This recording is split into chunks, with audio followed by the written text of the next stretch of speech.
dia. Oi, gente, a gente vai falar hoje sobre reprodução dos seres vivos, certo?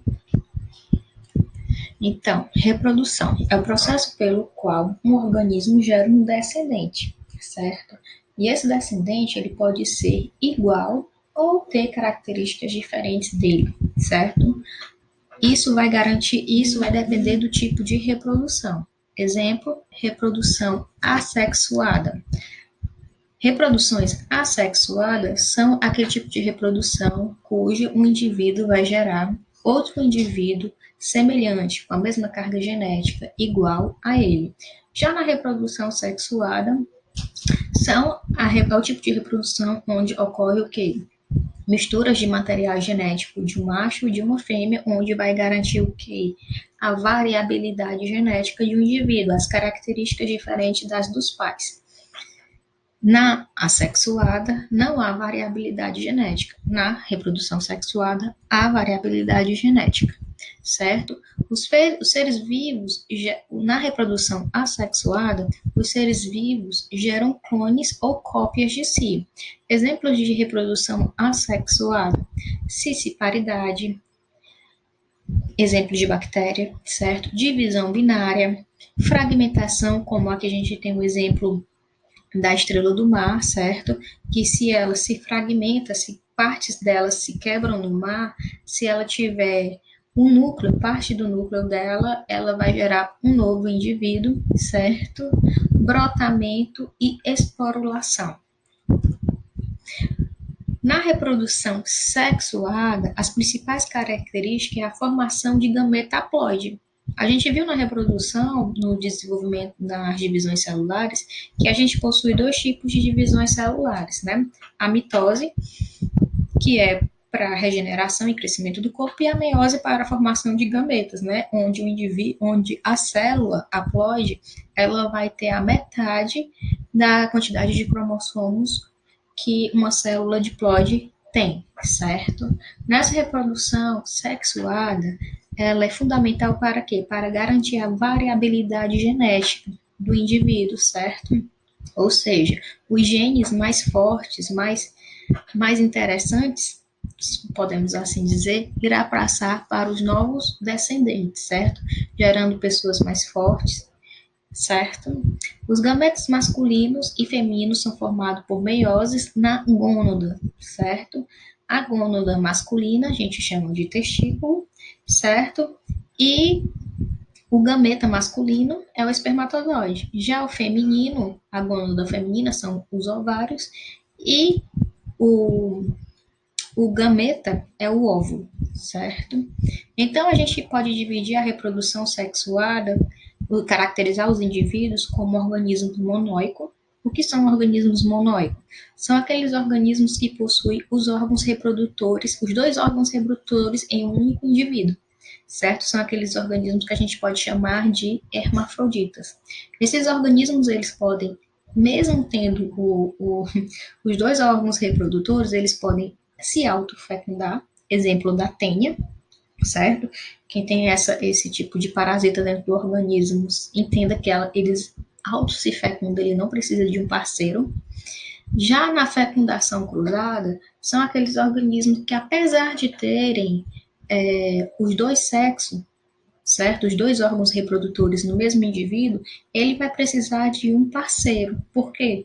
Porque as gônadas, elas vão ter o que? Uma maturação diferente, em épocas diferentes. Então, apesar de serem hermafroditas, eles vão trocar esse material genético. Vai haver a necessidade dessa troca, certo? E organismos unissexuado ou dioico. São aqueles organismos que têm apenas um órgão, certo? Reprodutor dentro de si, e a gente consegue às vezes tem um dimorfismo sexual, como macho e fêmea, certo? O macho, ele vai ter o órgão reprodutivo, o testículo, e a fêmea, os ovários, certo? E o que é dimorfismo sexual, Soraya? É quando você consegue identificar quem é o macho e quem é a fêmea, certo? Pelas suas características.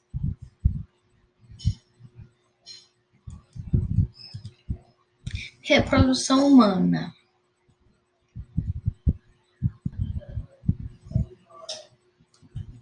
Então, reprodução humana. Para falar sobre reprodução humana, a gente tem que falar sobre a puberdade. Puberdade, gente, é uma fase do início, é o início da fase reprodutiva dos seres vivos, certo? Dos homens e das mulheres, né? E ela começa por volta de 9 a 13 anos, onde já começam as alterações hormonais, onde o corpo, parte do corpo, começa a se evidenciar e as gônadas começam a se desenvolver melhor, certo? Aí a gente tem algumas características, como pelos pubianos, alterações dos seios, certo? Que a gente consegue perceber durante esse processo, certo? Sobre o sistema reprodutor feminino.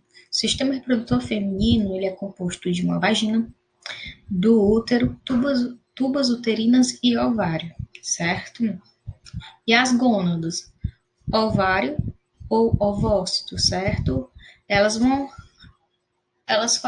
auxiliam na produção de hormônios sexuais como estrogênio e progesterona, e esse estrogênio, essa progesterona, ela é fundamental para quando a mulher está grávida, porque ela prepara o corpo da mulher para a gestação, certo?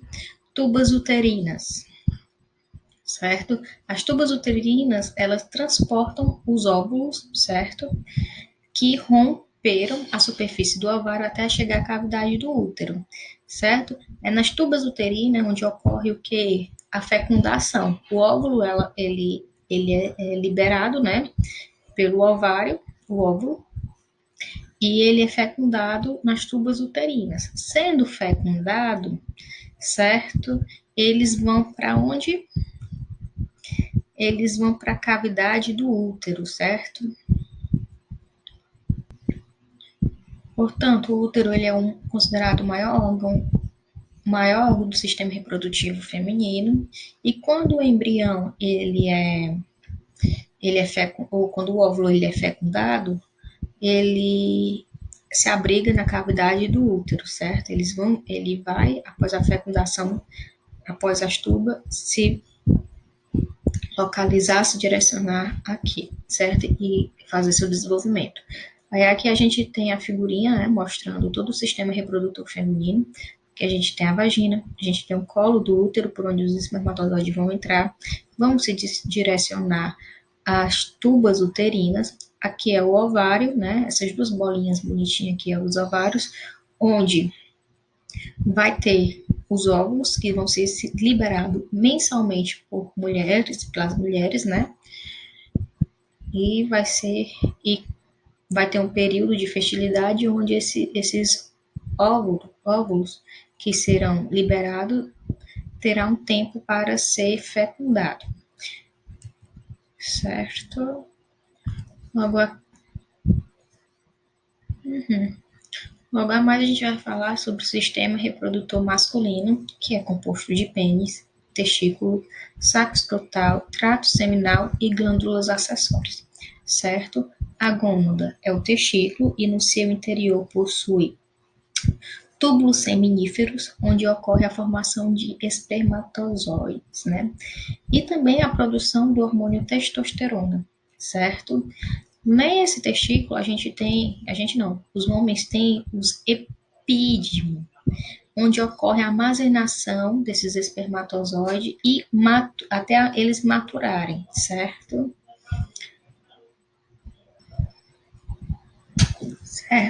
Temos o epidídimo, onde fica armazenado até maturarem esses espermatozoides, certo?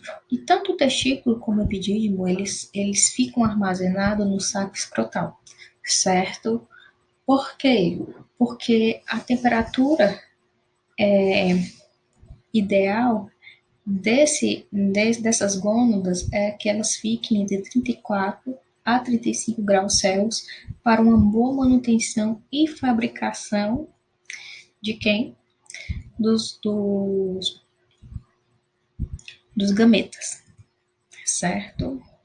E através dos ductos genitais é possível a liberação desses espermatozoides, certo? Através de canais deferentes e ductos ejaculatórios, certo? Aqui a gente tem o que?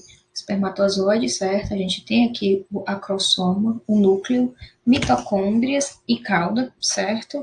O acrossoma fica na cabeça, é onde vai ter enzima digestória que quando esse espermatozoide entrar em contato com o óvulo, essa enzima vai degradar a parte externa para poder se adentrar. Tem o núcleo, né, onde vai ter o armazenamento genético, né, material genético. A gente tem mitocôndrias, que é onde vai ter energia. Mitocôndria é uma molécula, certo? Que dá energia à célula. E a cauda, que vai receber essa energia para que esse espermatozoide se locomova até o ovo, certo? E como é que ocorre a fecundação, meu povo? Deixa eu botar meu rostinho para cá. O que é fecundação? Nada mais é do que a fusão do gameta masculino com o feminino. Os espermatozoides irão passar pelo colo do útero, rumo às tubas uterinas. Lá, se esse espermatozoide encontrar o óvulo, ele vai fecundar, vai passar pela coroa, esse espermatozoide vai passar pela coroa radiada e vão se aderir à zona pelúcida do óvulo, certo? E isso vai ser só possível pela liberação de enzimas digestivas que se encontram na cabeça, né, do espermatozoide, o acrossomo, e chega à membrana plasmática. Nessa chegada da membrana plasmática, há o que? Uma dispersão do material genético, reação de cortical, e vai ter a cariogamia, que é a junção do material genético do óvulo feminino com o material genético do espermatozoide masculino, e vai formar o zigoto. A partir daí vai haver o que? O desenvolvimento embrionário do indivíduo, certo? Deixo aqui meus beijinhos e até a próxima aula.